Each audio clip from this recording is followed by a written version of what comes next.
Good evening, Mr. Hunt. Your mission, should you choose to accept it.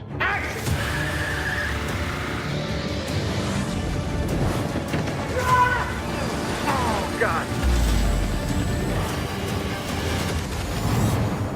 The mission in Mission Impossible is to recover 3 plutonium cores before they can fall into the hands of a terrorist known only as John Lark. Kill them. For all the MI fans, it really is a culmination of every film. The end you always feared is coming. Every mission has led to this one. The fallout of all your good intentions. The book, The Odyssey, was chosen for a very specific reason. The journey that Ethan Hunt and his team go through, it is an odyssey, and definitely reflective of that story. It's an epic tale, it's a personal tale, and there's incredibly huge stakes. Ethan has walked into a situation beyond his control, and as hard as he tries to control that environment, he has to go through this story even though he knows he's being manipulated. At the very beginning of this project, I went to Tom and said, if you could only do one thing in this movie, what would it be? He said, I want to tie up the story of Ethan and Julia. That made me really excited because the love story felt unresolved. We wanted to bring that back, that emotional journey of his past that's going to now come to the forefront. I'm so sorry. I'm so sorry. One of the very interesting things in Mission Impossible is the team of actors. Doesn't everybody want to be a part of the IMF? It's the impossible mission for us. Ethan, the countdown has started. We have 15 minutes. I work with people that I admire, people that I respect, and I love these actors and I love these characters. The IMF team in this movie is comprised of Ethan Hunt, Benji Dunn, played by Simon Pegg, Luther Stickle, played by Ving Rhames, and Ilse Faust, played by Rebecca Ferguson. Bringing the team together is a real challenge. The story seems to scatter them. It's very rare where you find moments where you have the whole team together right before the car chase kicks off. They all end up in a cart. We were hurtling around Paris. I'm in the back with Ving and Henry, both of whom are large men. Was the little car your idea? At one point, Henry decided he didn't want to ride back in the car because it was quite cramped, so he said, I'll run up there. And we just drove the car next to him running, and I sang the Superman tune out the window. Henry Cavill, who plays Walker in the film, is something of a wild card in our story. He's the director of the CIA's #1 assassin. He goes and takes out people who you can't capture. I just thought, this guy is really talented, and he came to this film and he really brought it. Angela Bassett, who plays Erica Sloan, the new director of the CIA. She's ruthless, hard-charging. You just go, this woman is powerful. She just exudes intelligence, power, credibility. And that character that Q wrote for her, I love it. I had an absolutely fantastic time working with her. She really brings something special to the movie. Alec Baldwin, who plays Alan Hunley, the now secretary of the IMF, was a character we loved working with on the last movie, and we absolutely had to have him come back this time. I really admire him. To have McQuarrie write those scenes that we get to act together in such a large film, but also very personal moments. I'm sorry, sir. Vanessa Kirby plays the White Widow. Thank you for coming. She appears to be this woman who runs a charity and is a philanthropist, and in reality, she's an arms dealer.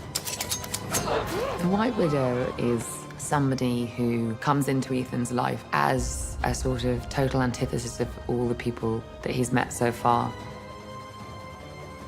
The language of Mission Impossible is all about practical stunts, practical action, going to real locations. This Mission Impossible takes us to London, Paris, New Zealand, Norway, and the skies over Abu Dhabi. The scope of the film is enormous, and I think the story wants that. I was determined to have multiple stunts and have all of those stunts be, in some way or another, uniquely challenging. Physical things are always more effective. You feel the weight and the proximity and the speed and the danger that's involved.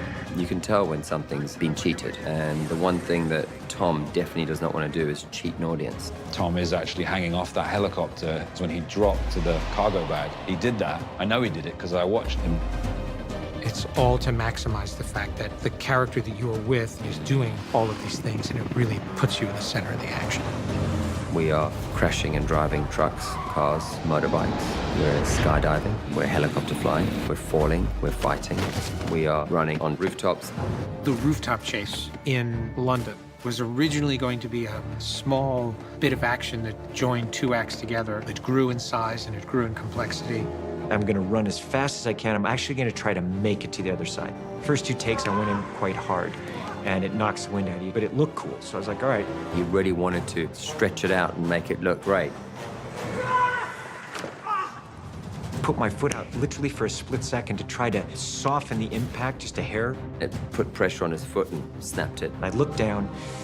He knew he had broken his ankle. I crawled over the wall just to get past camera because I knew this is the take. First thing he did was turn to the camera operator and say, did you get that? The shot of Tom breaking his ankle actually made it into the film.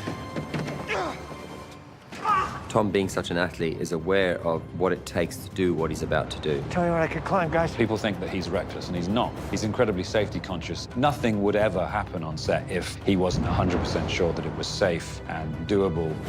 Tom is never just flying a helicopter or riding a bike or driving a car. He's giving performance as Ethan Hunt. To be able to give character whilst doing it at that level is what separates him. Action, Tom. This film is shot on both film and digital. I'm a huge lover of film and do everything I can to preserve it. At the same time, I'm not an absolutist. There were certain sequences where film just wouldn't have been practical. We've also had the benefit of shooting IMAX format, and shooting in the large screen format like that has you rethinking the way you frame shots and the way that you present action. There are two IMAX sequences in this film, the helicopter chase and the halo sequence. I wanted the audience to have the biggest experience they possibly could. It was just really important to me that you saw it in all of its vivid reality. We want to look at things and see how, in every way, can we create a movie that is elegant, that is entertaining, that is gripping, and use all of our skills as filmmakers. And it challenges every department.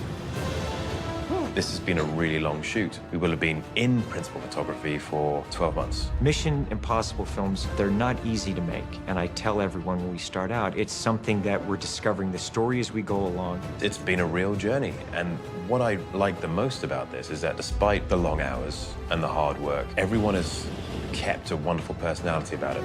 The energy and the work ethic is all positive.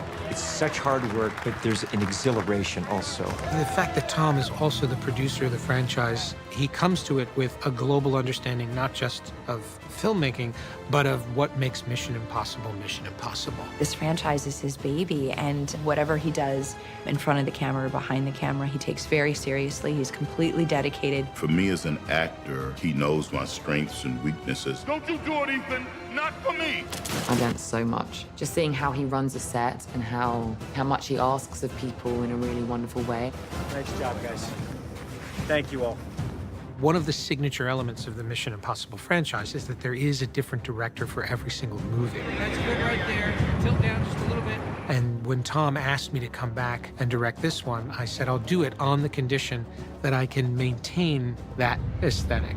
It has to feel like a different movie. It can't feel like a continuation of the last film. That involved an almost universal rethinking of my key crew. What was essential to that was the cinematographer. In terms of the look of the film, it's 180 degrees different from the last movie. The visual style is different. It still has his bold sensibility of storytelling. He really is just enormously talented.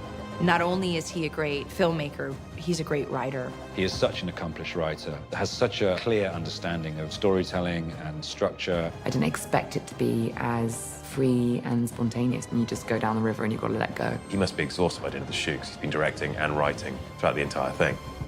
Tom and McHugh are a great team. Tom is a force of nature, and you have to be able to stay level with him in order to kind of absorb his creativity, and I think McHugh totally has that. We share the same sensibility in storytelling and style.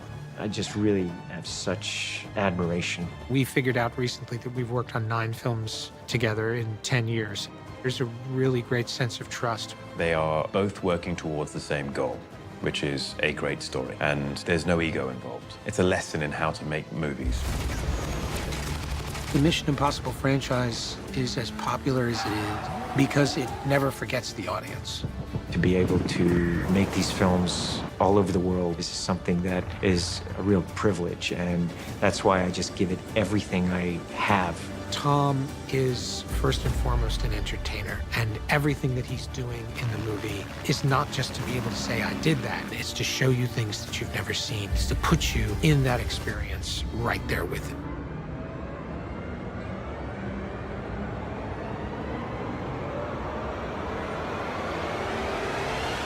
It's another great installment in what has become a really beloved, long-running story.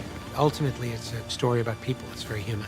After 5 Mission Impossible movies, it's safe to say this one outdoes them all. I think we just pulled out all the stops. It's just a beautiful movie.